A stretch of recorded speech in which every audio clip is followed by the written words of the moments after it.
तुम ठीक जगह पर गए हो, वही वो रहता है। पुनः गया, एक किसान मिला। एक किसान से पूछा जाके, बंधु यहां कोई मंदिर है? नहीं। फिर आप कहां जाते हो? कहीं नहीं जाता, मेरा खेत है ना, सुबह वहां निकल जाता हूं, खेती का काम करता हूं, शाम को वापस लौटता हूं, जल्दी उठता हूं ताकि जल्दी काम शुरू हो जाए। अकेला आदमी हूं, कोई सहायता नहीं, अकेले को सब कुछ करना पड़ता है। शाम तक थका मांदा आता हूं, वापस आ जाता हूं, आके अपना खाना वाना खाया, आराम से सो जाता हूं। यही मेरा नियम है, मैं कहीं नहीं जाता। कहीं सत्संग में कोई यहां होता है, कोई संत महात्मा यहां आते हैं तो सत्संग में जाते हैं? नहीं भाई, छोटा सा गांव है, यहां कोई सत्संग भी नहीं होता जहां मैं जाऊं। कोई गुरुद्वारा है? नहीं, गुरुद्वारा भी नहीं है। कोई और जगह है यहां पर? नहीं, ऐसा कुछ नहीं। आप क्यों पूछ रहे हो ऐसी बातें? उसको कुछ नहीं कहा। पुनः भगवान के पास कहा, महाराज एक व्यक्ति तो मिला है मुझे, पर वो न मंदिर जाता है, न कोई पूजा करता है, न कोई माला फेरता है, न राम नाम जपता है, अमृतवाणी का पाठ नहीं करता, कुछ नहीं करता, कहीं जाता आता नहीं है। कहता मैं खेत में जाता हूँ, सुबह रात को लौट आता हूँ, शाम को लौट आता। भगवान श्री कहते हैं व्यक्ति तो वही है, वही मेरा सत्प्रिय भक्त है।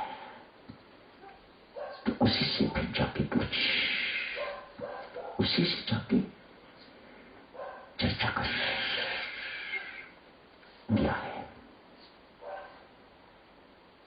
अब आश्वासन हो गया, पक्का हो गया कि भगवान का सर्वप्रिय भक्त यही है।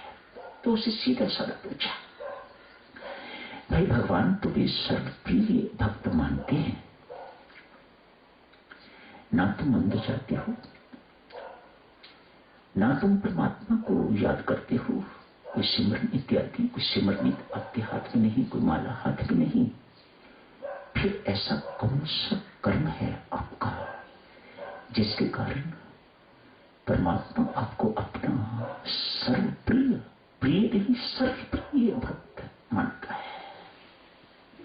अब किसान मुख खोलता है, कहता है बंधु स्मरण उसका किया जाता है जो कभी भूला हुआ हो, जो कभी भूला ही नहीं, उसे याद किस लिए करना? वह राम जिसे तू कहता है कि मैं स्मरण नहीं करता, मेरे श्वास श्वास में बसता है, मेरे रोम रोम में रमता है, मेरी रग रग में रमता है, मेरे खून में उसी का प्रवाह होता है। मैं तो कभी उसे भूला ही नहीं, वह मेरे अंग संग है, आगे पीछे ऊपर नीचे आगे इधर उधर सब जगह सर्वत्र मुझे राम ही राम दिखाई देता है। तो मुझे विशेषता याद करने की क्या आवश्यकता है? संसार की हर घटना जो कुछ मुझे दिखाई देती है वह मुझे राम की याद दिलाती है। मुझे राम को याद करना नहीं याद पड़ता, मुझे राम याद रहता है। अंतर है ना?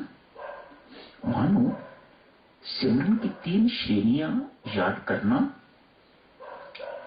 याद आना और याद रहना, 3 बातें। याद करना, आप जाप करते हो, सत्संग के लिए आए हो, मानो आप कोशिश कर रहे हो परमात्मा को याद करने की, परमात्मा का स्मरण बना रहे, इसलिए यहां आए हुए हो। माला आपके हाथ में होती है, आपको माला दी जाती है तो आपको यही कहा जाता है ना, याद दिलाएगी कि आपको राम राम जपना है, परमात्मा का स्मरण हो। यह माला आपको याद दिलाती है। गिनती की बात तो बाद में है, पर पहले किस लिए कि आपको याद दिलाती है माला कि आपने राम राम जपना है, मानो परमात्मा का स्मरण। इसे कहते हैं याद करना, याद आना, स्मरण आना। ये क्या हुआ? घर में कोई मृत्यु हो गई हुई है, काफी वर्ष हो गए, 5 साल हो गए, 6 साल हो गए, मृत्यु हुई। किसी पड़ोसी के घर की मृत्यु हुई है, उसकी मृत्यु ने आपको अपने घर की मृत्यु को याद दिला दी, तो इसे कहेंगे याद आना। थोड़ी देर के लिए याद आती है, उसके बाद फिर भूल जाती है। याद करना, जब तक माला है याद, जब तक सत्संग में बैठे हुए सिमरन होता रहता है, फिर आदमी भूल जाता है। याद आना, मानो वह घटना खत्म हो गई, वह उसका विस्मरण हो गया, रात को सो गए, घटना फिर विस्मरण हो गया। याद रहना, इन सब चीजों से ऊपरी चीज है याद रहना। फिर याद करना नहीं पड़ता, याद आना नहीं होता, याद रहती है। इसका संबंध, सिमरन का संबंध, सिमरन की क्या खूबी है देवी और सज्जनों, सिमरन हाथों से नहीं होता, हाथों से काम होता है। चाहे माला आप फेर रहे हो, चाहे कुछ भी कर रहे हो, सिमरन हृदय से होता है। काम बाधा नहीं है, आपका काम काज, आपका कर्तव्य कर्म सिमरन में बाधा नहीं है। हमें उस कक्ष तक पहुंचना है, उस कक्षा तक पहुंचना है, उस मंच तक पहुंचना है, सिमरन भी होता रहे और काम काज भी होता रहे। अपनी साधना में मन को इस प्रकार से सिधारना है, अभ्यास के माध्यम से एवं परमेश्वर की कृपा से। दोनों बातें जरूरी हैं। अभ्यास भी सतत निरंतर अभ्यास चाहिए और फिर परमात्मा की कृपा चाहिए देवी। दोनों से उपलब्धि क्या होगी, वह परमात्मा कभी भुलाने पर भी भूलेगा। गोपियों जैसी प्रीति हो जाएगी। आज एक गोपी यमुना के किनारे अकेली बैठी है, आंख बंद करके। देवर्षि नारद आकाश मार्ग से जा रहे हैं, देखा ये भक्ति भूमि में, प्रेम भूमि में ये एक योगिनी कहां से आ गई है। मानो देवऋषि को लगा ये ध्यानस्थ बैठी है। उस वक्त की बात जब भगवान श्री कृष्ण ब्रज छोड़ के तो चले गए हुए थे, अकेली ध्यानस्थ बैठी हुई है। देवऋषि नारद उसके पास उतरे, उसे कोई सुध-बुध नहीं है। अपनी वीणा की झंकार करनी पड़ी तो इसकी आंख खुली, सामने देवऋषि प्रणाम किया। अरे तो क्या कर रही थी? ध्यान में भगवान को, कृष्ण को याद कर रही थी। नाम न लो उसका, गोपी कहती है, नाम न लो उसका। मैं उसे याद नहीं कर रही थी। गोपी की दशा देखो, कहती है रोज अपना घर बुहारती हूं, जितना हिस्सा बुहारती हूं वह कान्हा आके उतना ही उसी वक्त गंदा कर देता है।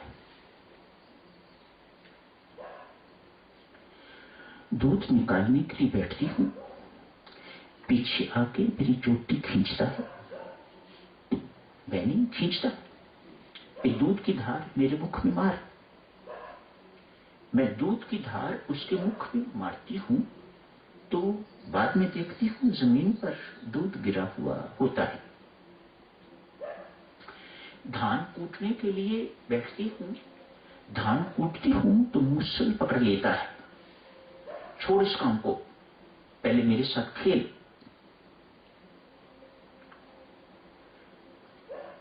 उसने मेरे नाक में दंक रखा हुआ है, मुझे कुछ नहीं करने देता। देवऋषि वह होता नहीं है,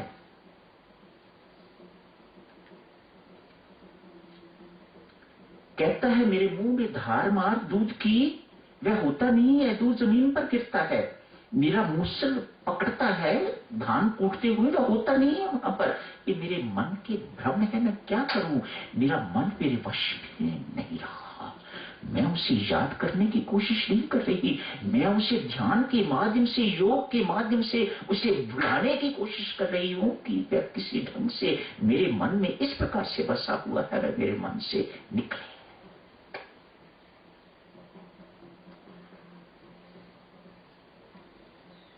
ऐसी प्रीति, ऐसा सिमरन वास्तविक संपत्ति। जितनी भी आप विपत्तियां, कल चर्चा जारी रखेंगे, जितनी भी आप विपत्तियां जानती हो, जानते हो, उनमें से कोई विपत्ति विपत्ति नहीं है। संत महात्मा कहते हैं मर गया कोई विपत्ति नहीं है, रोग आ गया विपत्ति नहीं है, अपने ऊपर रोग आ गया, अपनों के ऊपर रोग आ गया, कोई मुकदमा हो गया, कोई अपमान हो गया, कोई तिरस्कार हो गया, कोई कुछ हो गया, कोई कुछ हो गया, ये विपत्तियां नहीं है। नौकरी नहीं मिल रही, ये विपत्ति नहीं है। प्रमोशन रुकी हुई है, ये विपत्ति नहीं है। व्यापार में घाटा ही घाटा पड़ रहा है, संत महात्मा कहते हैं ये विपत्ति नहीं है। घर के झगड़े हैं, ये विपत्ति नहीं है। संत महात्मा ठोक बजा के कहते हैं विपत्ति वह है जब परमेश्वर का विस्मरण हो जाए, जब परमात्मा भूल जाए, तो ये सबसे बड़ी विपत्ति है। इससे बड़ी विपत्ति और कोई नहीं। इस विपत्ति को जो जानता है और उस संपत्ति जिसे सिमरन कहा जाता है, उस संपत्ति को जो पा लेता है, उसकी दृष्टि में ये छोटी मोटी विपत्तियां उसे स्पर्श तक नहीं करती हैं। दांत की दर्द आदमी झट से भूल जाता है जब गुर्दे की दर्द होने लगती है। जब ये विपत्ति हो जाए तो फिर गुर्दे की दर्द ही याद रहती है, दांत की दर्द मामूली बात है, आदमी भूल जाता है। ऐसे छोटी मोटी विपत्तियां आदमी भूल जाता है। कल करेंगे सब जब आगे की चर्चा। आज यही समाप्त करने की इजाजत दीजिए।